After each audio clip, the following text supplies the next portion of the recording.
Hello friends, मैं नीरू बाला फिर से हाजिर हूँ सीरियल किलर का दूसरा और अंतिम भाग लेकर। तो शुरू करते हैं सीरियल किलर। छोटा मुंह बड़ी बात सर, अगर आपकी इजाज़त हो तो मैं कुछ कहूँ? कांस्टेबल सितारा ने पांडे जी से पूछा। हाँ हाँ सितारा जी, बेहिचक कहिए। देखिए सर, दोनों ही केसों में लड़कियों को पता था कि वह शादी करने जा रही हैं, और आप तो जानते ही हैं कि लड़कियों को सजने संवरने का कितना शौक़ होता है, और बात जब अपनी शादी की हो तो फिर कहना ही क्या। दोनों केसों में लड़कियां तैयार होकर मंडप तक पहुंची थी, और वह ज़रूर किसी न किसी पार्लर में तो तैयार होने के लिए गई ही होंगी। घर में तो तैयार होने का सवाल ही नहीं पैदा होता, क्योंकि वे दोनों घर से भागकर शादी करने आई थी। अगर एक पल के लिए हम मान भी लें कि वो खुद ही तैयार हुई होंगी, तो शादी की ड्रेस तो कहीं ना कहीं से खरीदी होगी। इन हालात में शॉपिंग के लिए उनका बॉयफ्रेंड तो उनके साथ ही रहा होगा। यदि हम एरिया के ब्यूटी पार्लर और लेडीज़ ड्रेस शोरूम पर छानबीन करें तो हमें कोई ना कोई सबूत मिल सकता है, और मैं दावे के साथ कह सकती हूँ कि दोनों लड़कियाँ पार्लर से ही तैयार हुई थी। कांस्टेबल सितारा ने एक ही सांस में अपनी बात कह डाली।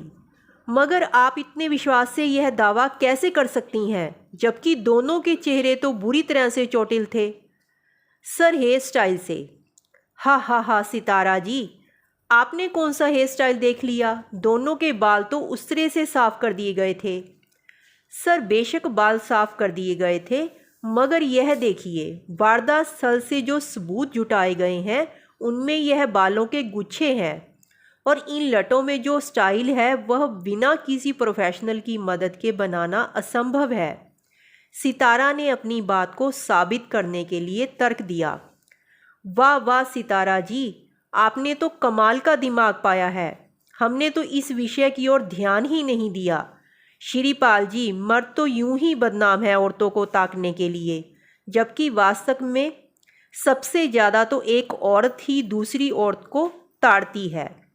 और जोरदार कह कहूँ की गूंज से बोझिल वातावरण में हंसी के फुहारे फूट पड़े। पुलिस को इन्वेस्टिगेशन के लिए राह तो मिल गई थी, परंतु मुजरिम तक पहुंचना अभी भी दूर की कौड़ी थी, क्योंकि थाना क्षेत्र के 5 किलोमीटर के एरिया में ही कपड़े के शोरूम और पार्लर की संख्या 2000 से अधिक थी।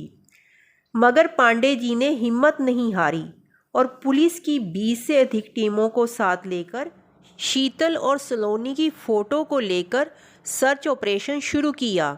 उनकी मेहनत रंग लाई, और 2 दिन की कड़ी मशक्क़त के पश्चात एक पार्लर की संचालक जिसका नाम पूजा था, उसने सलोनी को पहचान लिया, जिसे उसने ही तैयार किया था। पूछताछ करने पर उसने बताया कि सलोनी को वहाँ पर एक लड़का छोड़ने आया था, मगर उसने अपना चेहरा रुमाल से कवर किया हुआ था। वह व्यक्ति अप्रत्याशित रूप से जल्दी में था और एडवांस में ही सारा पेमेंट करके चला गया। मगर आप ये सब क्यों पूछ रहे हैं? कि मैडम, हमें शादी के जोड़े में सलोनी की लाश मिली है, और हमें पूरा विश्वास है कि कातिल उसका होने वाला पति ही है।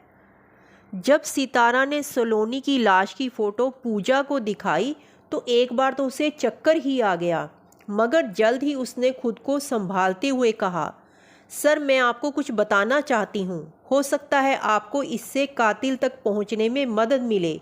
सलोनी को तैयार होने में 3-4 घंटे लगे। वह इस शादी से बहुत खुश थी। उसके होने वाले पति का नाम सूरज था। दोनों घर से भागकर शादी रचा रहे थे। जब मैंने घर से भागने का कारण पूछा तो सलोनी ने बताया कि उसके माता पिता उसे सोने का अंडा देने वाली मुर्गी समझते हैं। उसकी कमाई से ही घर का खर्चा चलता है, ना केवल घर का खर्चा बल्कि पिता की अय्याशियाँ भी। जब सलोनी अपने पैरों पर खड़ी हुई तो शुरू में उसके लिए काफ़ी रिश्ते आए, मगर उसके माता पिता कोई ना कोई नुक्स निकाल कर उन्हें चलता कर देते। इसी बीच जब सूरज उसकी ज़िंदगी में आया तो वो उसे अपना दिल दे बैठी, और सलोनी के मुताबिक सूरज बहुत ही डैशिंग पर्सनैलिटी का लड़का था, और वो भी उसे बहुत प्यार करता था। जब मैंने सलोनी को उसके बॉयफ्रेंड की फ़ोटो दिखाने के लिए कहा तो वो आनाकानी करने लगी, क्योंकि सूरज ने सलोनी को उसके बारे में किसी को भी बताने से मना किया था। परंतु जब मैंने अपना प्रोफेशनल पासा फेंका, मैं तो इसलिए देखना चाहती थी ताकि मैं तुम्हें सूरज से ज़्यादा सुंदर तैयार कर सकूं। अगर तुम नहीं दिखाना चाहती तो तुम्हारी इच्छा। मेरा तीर ठीक निशाने पर लगा और उसने अपने मोबाइल से मुझे सूरज की फ़ोटो दिखाई। दोनों की जोड़ी बहुत खूबसूरत लगने वाली थी और सलोनी तैयार होकर किसी परी से कम नहीं लग रही थी। परंतु मुझे यह समझ में नहीं आ रहा कि आखिर सूरज ने सलोनी को धोखा क्यों दिया। पूजा द्वारा बताई हुलिये के आधार पर जब स्केच आर्टिस्ट ने एक छवि उकेरी तो उसे देखकर वो हैरान रह गई, क्योंकि वह स्केच हूबहू सूरज से मिलता था। पांडे जी ने स्केच की प्रतियां कंट्रोल रूम में भेजी ताकि उसके पिछले आपराधिक रिकॉर्ड के बारे में जानकारी मिल सके, मगर दिल्ली और आसपास के राज्यों में उसका कोई आपराधिक रिकॉर्ड नहीं था। इससे यह तो साफ था कि मुजरिम कोई पेशेवर अपराधी नहीं है और दोनों केसों की समानता और निर्ममता पूर्वक की गई हत्याएं चीख चीख कर बयान कर रही थी कि कहीं ना कहीं हत्यारे की उन दोनों लड़कियों से कोई ना कोई जाति दुश्मनी है। दो हत्याकांड के पश्चात मानवाधिकार आयोग भी सक्रिय हो चुका था और विभिन्न सोशल संस्थाओं की ओर से भी आंदोलन शुरू किए गए थे। पांडे जी का तमाम पुलिसिया तंत्र सक्रिय था, मगर अपराधी के बारे में कोई पुख्ता जानकारी अभी तक नहीं मिल पाई थी। सबूत के नाम पर स्केच तो था, मगर उस चेहरे को पहचानने वाला कोई नहीं था। पांडे जी ने चौतरफा दबाव के बावजूद केस की कड़ियों को जोड़ने के लिए शीतल और सलोनी से जुड़े सभी रिश्तेदारों, मित्रों और पड़ोसियों से दोबारा पूछताछ करने का फैसला किया। लंबी और गहन छानबीन के पश्चात अपने अनुभव के आधार पर पांडे जी ने जो थ्योरी बनाई, उसके मुताबिक कानून के लंबे हाथ मुजरिम के गले तक पहुंचाने के लिए उन्हें कातिल के अगले शिकार तक इंतज़ार करना ही होगा। यद्यपि दिल्ली पुलिस के आईजी को पांडे जी की बात माननी पड़ी और उन्होंने आदेश जारी किए कि किसी भी गुमशुदा लड़की की सूचना मिलने पर उन्हें फ़ौरन जानकारी दी जाए। दिल्ली की सीमा के साथ लगते ज़िलों में भी अलर्ट जारी कर दिया गया। पांडे जी पूरी तरह आश्वस्त थे कि वह मुजरिम को उसके अगले शिकार से पहले रंगे हाथों गिरफ्तार कर लेंगे, मगर साथ ही साथ वह अपनी योजना बी पर भी काम कर रहे थे और योजना ए के फेल होने की स्थिति में प्लान बी पूरी तरह से तैयार था। 16 घंटे के इंतज़ार के बाद नोएडा पुलिस से गुमशुदा लड़की की रिपोर्ट मिलने पर पुलिस सायरन की आवाज़ों से पूरा वातावरण गूंज उठा। सब इंस्पेक्टर सुरेश पांडे जी के नोएडा पहुंचने से पहले ही स्थानीय पुलिस ने लापता लड़की, जिसका नाम टीना था, उसके बारे में सारी जानकारी जुटा ली।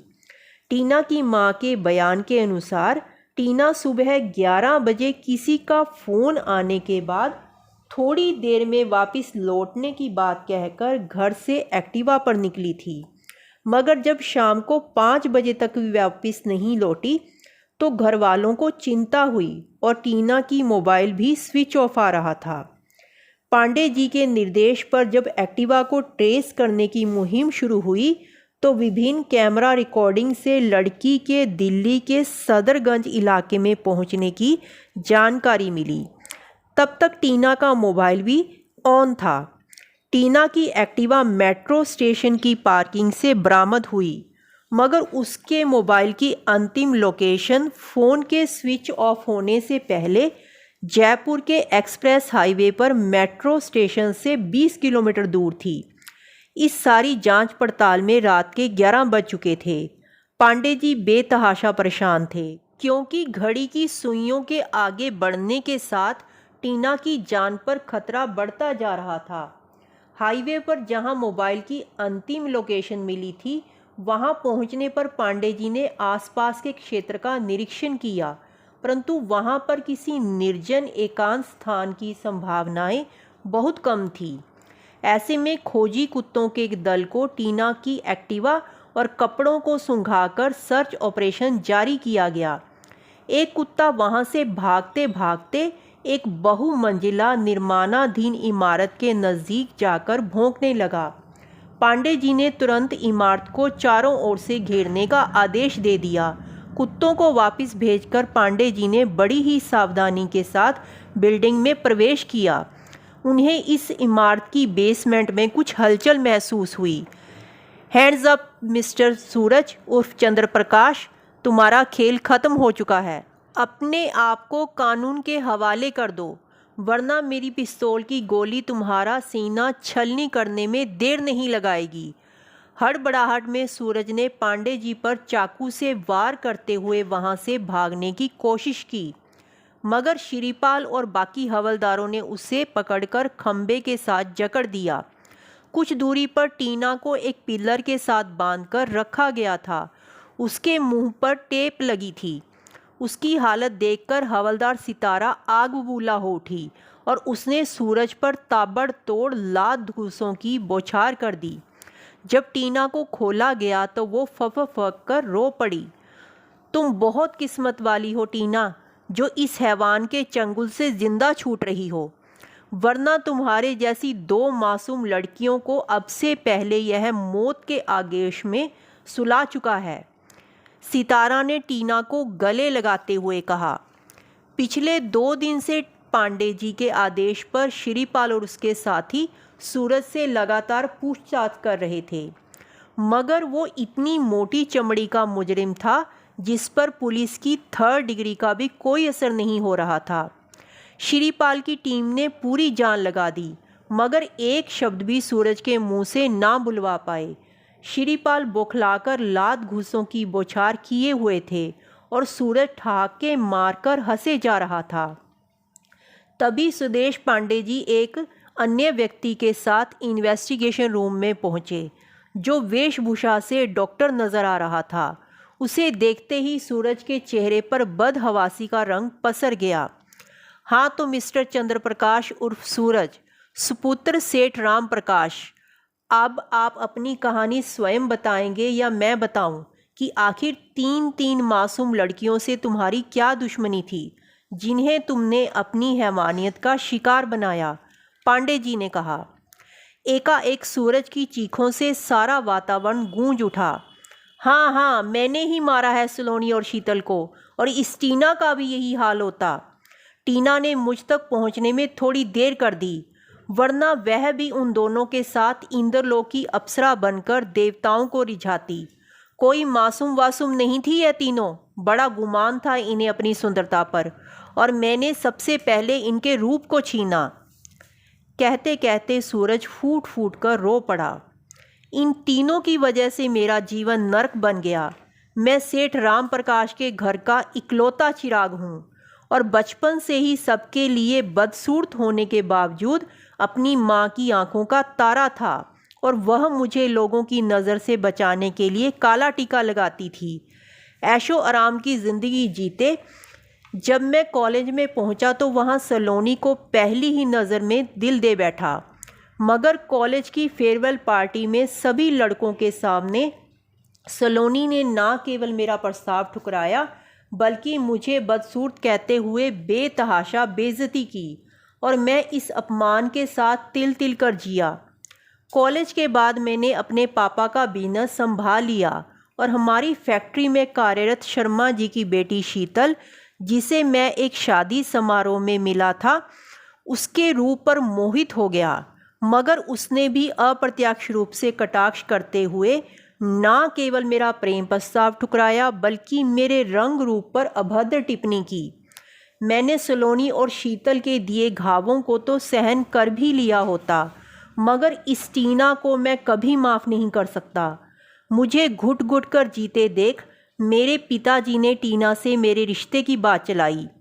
टीना के पिता हमारे परिवार के काफ़ी एहसानों के नीचे दबे हुए थे, और उन्होंने पल भर में ही यह रिश्ता स्वीकार कर लिया। परंतु टीना ने जब वरमाला के समय पहली बार मुझे देखा तो वह अपने जीवन साथी के रूप में मुझे स्वीकार कर ही नहीं पाई। और उसने शादी करने से इनकार कर दिया। ना केवल इनकार किया बल्कि भरी पंचायत में मेरे पापा की बरसों की कमाई इज्जत को धूल में मिला दिया। उसने मेरी सूरत पर तो उंगली उठाई ही साथ मेरे पिता को सौदागर भी कह डाला, जो अपने एहसानों के बदले उसे खरीदना चाहता था। मेरी माँ तो मुझे पहले ही छोड़कर जा चुकी थी और पिताजी भी इस अपमान को बर्दाश्त ना कर पाए और उन्होंने खुदकुशी कर ली। मैं अनाथ हो चुका था और जीने की अब कोई चाहत बाकी ही नहीं थी। परंतु मेरी इस हालत की जिम्मेदार इन तीनों लड़कियों को सबक सिखाना ही मेरे जीवन का मकसद बन गया था और मैंने अपने मकसद को पूरा करने के लिए सबसे पहले अपने व्यक्तित्व पर लगे बदसूरत के धब्बे को हटाना ज़रूरी समझा। इसलिए मैंने प्लास्टिक सर्जरी करवाने का निर्णय किया और यह जो शारदा हॉस्पिटल के डॉक्टर वर्मा जी आपके साथ आए हैं, मैं इनका धन्यवाद करता हूँ, जिन्होंने 2 साल में 5 ऑपरेशन करके मुझे यह नया चेहरा दिया और मेरे इस मनमोहक रूप पर सबसे पहले फिदा हुई वह सलोनी, जिसे मैंने फेसबुक के माध्यम से फ्रेंड बनाया। घर वालों के द्वारा शादी ना करवाने पर वो पहले ही परेशान थी और मेरे बिछाए जाल में फंसकर वो बहुत जल्द घर से भागने के लिए और मेरे साथ शादी करने के लिए तैयार हो गई। डॉक्टर साहब, कितनी अजीब बात है। बाहरी रंग रूप और चेहरे की सुंदरता से ही हमारे संपूर्ण व्यक्तित्व का आंकलन किया जाता है। हमारे भीतर की सुंदरता, जज्बात और आत्मा कोई मायने नहीं रखते। सब इस संसार में मुखौटा लगाए हुए हैं। खूबसूरत चेहरों के पीछे कितनी भी हैवानियत छुपी हो, किसी को कोई फ़र्क नहीं पड़ता।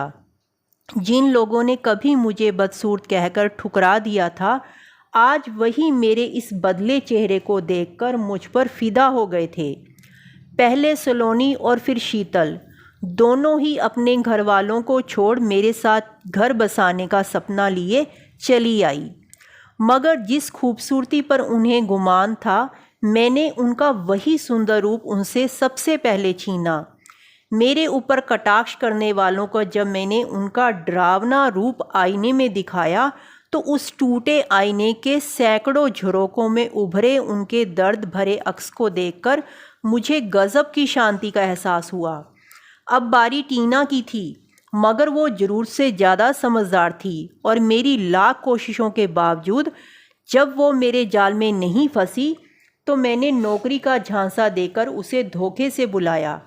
टीना को मैं सबसे ज़्यादा दर्दनाक मौत देने वाला था, पर ऐन वक्त पर आपने पहुंचकर मेरा सारा खेल बिगाड़ दिया। दर्दनाक मौत तो तुम्हें मिलने वाली है मिस्टर चंद्र प्रकाश उर्फ सूरज। एक तरफा प्रेम का समाज में यही हश्र होता है। माना तुम्हारे दिल में सलोनी और शीतल के लिए जज्बात थे, परंतु किसी पर अपनी इच्छाएं थोपना भी तो शालीनता नहीं। माना कि टीना के व्यवहार से तुम्हारा परिवार बिखर गया, मगर तुमने भी कहाँ शादी से पहले टीना से मिलने और उसे मनाने की कोशिश की। अब फांसी के फंदे पर लटकने के लिए तैयार हो जाओ मिस्टर। कानून तुम्हें तुम्हारे गुनाहों की कड़ी से कड़ी सज़ा देगा। दोस्तों, कैसी लगी आपको यह कहानी? अपने सुझाव हमें भेजते रहें। हम फिर बहुत जल्द हाजिर होंगे एक नई रचना के साथ। तब तक आप स्वस्थ रहिए, मस्त रहिए। धन्यवाद।